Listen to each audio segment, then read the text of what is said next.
What's happening, everybody? It's Sean with Reactions to the Classics, and today we have a special one. We have a live performance from the Rolling Stones Rock and Roll Circus of Dirty Mac, Your Blues, brought to us by a friend, longtime supporter and patron of the channel, Anna and John Lennon, super fan as well. Thank you, Anna. Always appreciate you. I don't know much about this, right? On some of our live streams, we've seen a few performances from this event, but I didn't know a lot about it until I kind of dove into this. So first I'll tell you about Dirty Mac real quick, and then I'm going to tell you about the Rock and Roll Circus.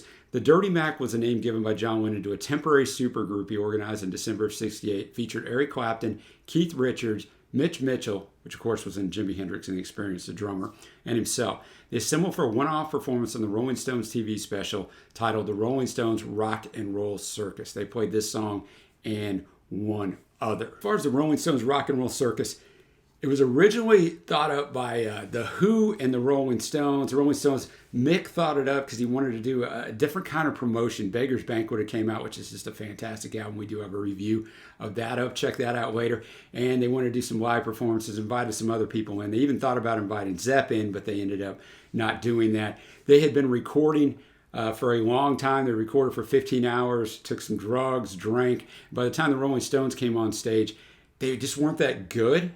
And so Mick ended up pulling the plug, and this thing never aired until it was released in 1996. And it was supposed to air in 1968 or early 1969. It was produced by Michael Lindsay Hogg, who, of course, at the time of this film, they released The Beatles Get Back just a month and a half ago.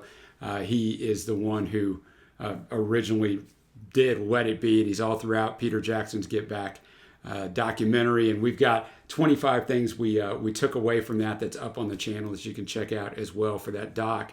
But he got him to come in and shoot this. He's the one that had the idea kind of for the circus. Michael Lindsay Hogg was for the circus atmosphere, but because it wasn't good, Mick held it back. But we're going to watch the video on this. So if it gets blocked, and it very well could, and you don't see the video, you just see me come back, check out the Vimeo link below. It'll have the video in there along with it. But once again, thank you. The Dirty Mac, busting out Your Blues, which is a song that, if you're familiar with all of our stuff, we've done more Beatles stuff by far than anything else. Not a song I've ever been real high on. I know a lot of John fans in particular love it, but boy, this version of it, man, I mean, the instrumentation on this is unbelievable. So much so that at the end, John just kind of finished off the vocals from a distance because he knew with Keith and Eric and Mitch cooking, there was no reason to go back to that mic. Just a fantastic performance.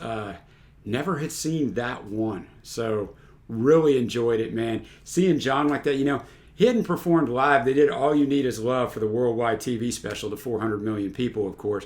Otherwise, he had not performed live since our last concert in '66. This is a couple years later, but it's also significant because he hadn't performed live without the Beatles since they got together. So another little cool thing there. But man, he sounded great. Thank you, Anna, for bringing this one to us. A special treat for those of us who have not seen it. If you'd like to support us in any way like Anna does, check out the Patreon link below or the Patreon link on the end screen where I'll link another video that you might enjoy. Until next time, guys, I will see you.